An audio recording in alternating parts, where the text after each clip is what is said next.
You're listening to the Pens Nation radio show on thepensnation.com. Follow us on Twitter at thepensnation. It's the Pens Nation radio show on thepensnation.com. And I'm your host tonight. I thought it was going to be Andy Hughes, but I was waiting for the music. Yeah, no music for you, Andy. The music comes in after today.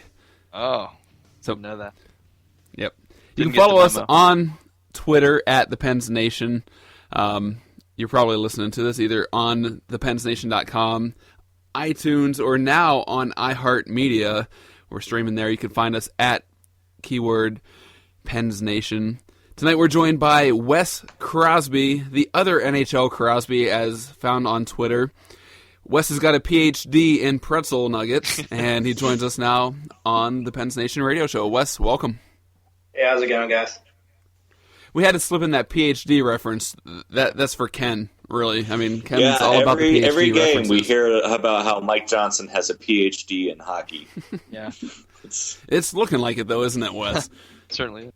Yeah, it really does. Early on here, I know that people were kind of concerned with how things would gel just because of the new kind of regime here in Pittsburgh, and not only the new coach and not only a new general manager, but there are several new faces on the roster, and people didn't really know how well they would click really early on here. It's kind of a big change from Dan Bylsma's system, and it seems to be implemented almost perfectly. Now that could change here, in a month or two, but as for right now, they're just kind of firing on all cylinders. Of course, Mike Johnson's kind of benefited from the fact that the Penguins have had very few injuries. Robert Rotuzzo came back tonight, but Bennett's been out, and he's expected to return pretty soon. Of course, William Mata is out now for approximately 4 weeks after having surgery today to remove the mass on the back of his neck. But other than that, they've kind of been pretty healthy, and that's helped him. But I mean, right now, he's kind of just has a system working perfectly. The power play is clicking because of it. Everything seems to be working really well. They finally gave up a goal tonight after about 250 minutes of a shutout stretch. So far so good for the Penguins. Yeah, it you is. Hold your tongue with that injury talk, Wes. Well, sorry. I mean, last season was just, I think, a pretty big aberration. I mean, Chris Letang, of course, we know about his health scare, but also there were several injuries. Ralph Scary was out for quite a bit. Brooks Orpik was out. I mean, you pretty much name a player, and they were out besides Sidney Crosby. Even Evgeny Malkin was out for a little bit. James Neal was out for a couple different stretches, 2 times because of he was kind of a knucklehead out there on the ice. But you don't say. But this season it seems to, at least early on, they kind of have been benefited from healthy bodies, and that's of course that's going to change for any hockey team. Every hockey team is going to have bumps and bruises along the way. I mean, it's a contact sport and it's an 82-game season, so of course you're not going to skate through completely healthy. But I mean, last year was just absolutely ridiculous for the Penguins, and the fact that they were able to do what they did last year and have the regular season that they did was really impressive. But what they've been able to do through this first month with a completely new regime has been equally impressive. Yeah, and what they've been able to do on the power play has just been astonishing. Actually, they're still clicking over 40% on the season. Surely that's going to even out at some point, isn't it, Wes? You would think so. I think that they had a great power play last year, but I think that this one's better. I think it's going to end up being probably the best power play in the league. I would expect it to be. If not, it's going to be top 5 or something like that. But right now, it's kind of clicking at an absurd rate. It's coming into the game 40+% success rate. You can't really expect that they're going to be able to carry that through the whole season. At least I wouldn't expect that. I wouldn't expect that out of any team. But right now, through this month, I mean, they've just been absolutely on fire. They've been probably the best power play that I've ever seen during my lifetime. And that's saying a bit because, the Penguins have had some great power plays in the past. But right now, just kind of the mix that they have out there on the ice, where they have Kunitz and Hornquist down low in the crease, and then you have two of the most skilled players in the world, Crosby and Malkin, to the outside, and then Letang in the back, who is one of the best offensive defensemen in the league. It's just a lethal combination of players, and you can kind of see it. I mean, the top power play unit is just unstoppable right now. They just can't be stopped, and it's kind of gotten to the point to when a team takes a penalty, I expect the Penguins to score, and that's kind of saying a lot. What do you think the biggest difference is between last year's power play and this year's group is? Obviously, Patrick Hornquist, you mentioned personnel-wise, is a big change. But is it X's and O's? Is it that personnel, just having Hornquist there? Or is it really a mental thing? 'Cause it almost seems like there's a lot more of a willingness from all players to get to the puck than that. And then whatever happens after that is sort of could be more of a product. Whereas before, there was some overthinking about who the shooter and the triggerman was going to be. Yeah, I think it's kind of a combination. I do think the personnel is a big part of it. Mike Johnson said earlier in the year that you're kind of fortunate if you have one guy on your team who's great at kind of owning the crease, as Chris Kunitz was before. But the Penguins have two. They have two of almost the same guy. And that's going to create a lot of chances down low when you have three other guys who are great at what they do, kind of getting the puck into the crease for them to be able to pounce on and kind of create havoc down there. So part of it is personnel, and that's not to say that the power play wasn't great last year with James Neal on it, because he has an absolutely lethal shot. We all know that, but he wasn't going to be a guy down in the crease that kind of creates havoc down there. He's going to be a guy who's a little bit further out, and he's just sniping. So that kind of creates its own benefits, but it's not quite, to me, as conducive as what the Penguins need, as what Patrick Hornquist brings to the table for the power play this year. I also think that they are doing a much better job of keeping possession in the opposing zone. During the power play, it seemed like they would kind of dump the puck in last year. The other team would get it. It would come out, and then they would kind of just score on a spurt or something like that. When they did score a power play goal, it didn't really seem like it was kind of set up. Most of the time, it kind of seemed like it was just because their skill kind of overwhelmed the other team, and they kind of made them break down, and then they scored a quick goal that way just because the other team was kind of skating back and they were overwhelmed by the pressure. But now it kind of seems more like the Penguins actually have like a facilitated system in the opposing zone. They gain control, and then they're able to kind of facilitate exactly what they want to do. They really hold on to the puck. They kind of pick their spots. I know that the crowd likes to shoot a lot, but they're very methodical of what they do, and they kind of pick exactly the perfect shot to take, and then it ends up leading to a goal most of the time.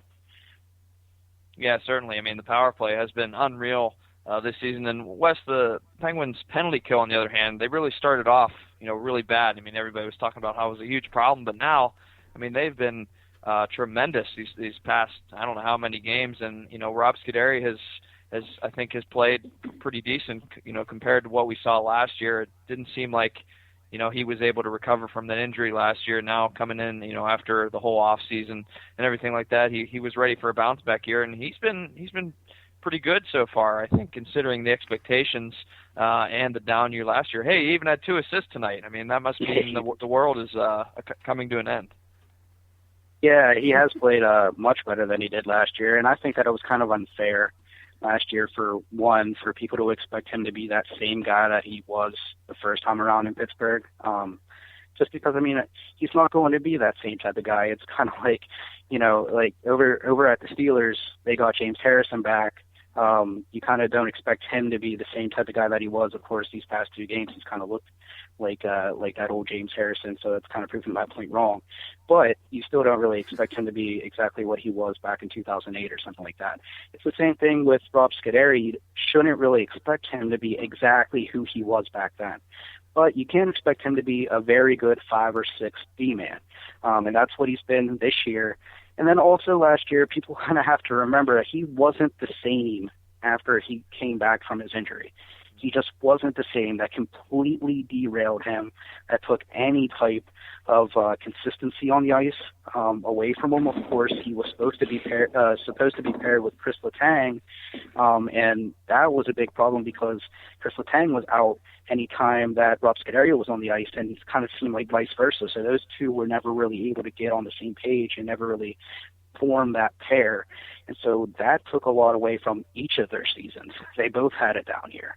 But this year, playing on the PK, he's played really well. The PK, through the first few games, it was kind of the opposite of the power play. It was the worst in the NHL, dead last. Coming into tonight, it was nice. And so that's a big shift there in the last few weeks. It's been lights out.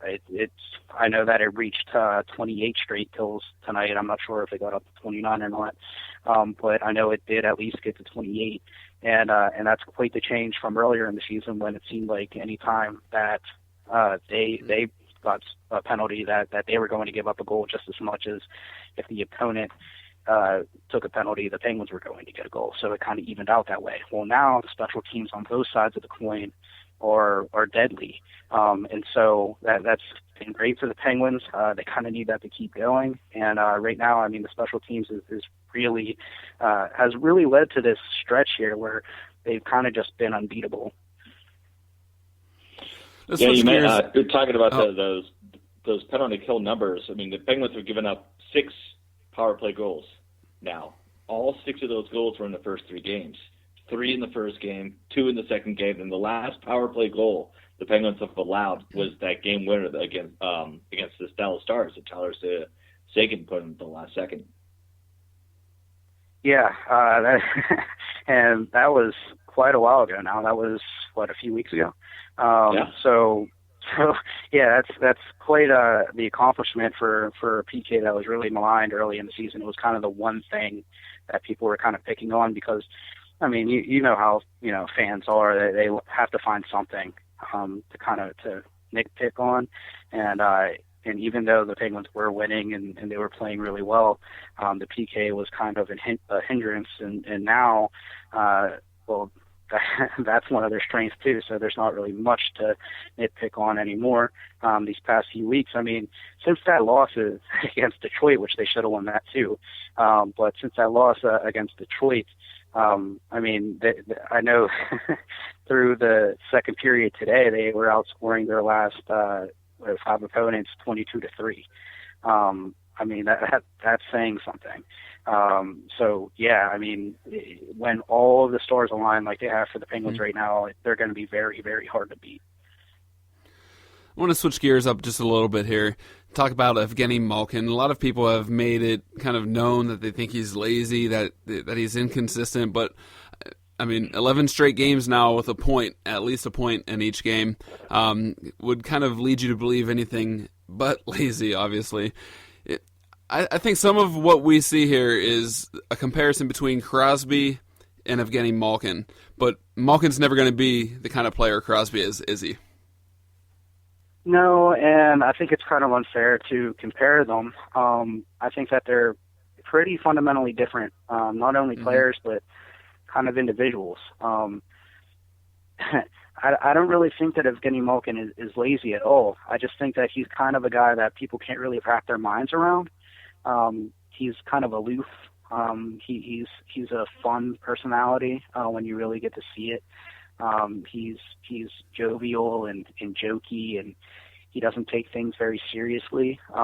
Whereas Sidney Crosby, he's kind of that perfect face of the league. He's very mechanical. He's just absolutely deadly at what he does, and he just trains like a monster. He takes it very seriously. His answers are never going to be goofy or off the wall. You're never really going to see him do zany things or anything like that. Evgeny Malkin's a different guy, and he's been talking to the media a little bit more this year simply because he's been scoring so much.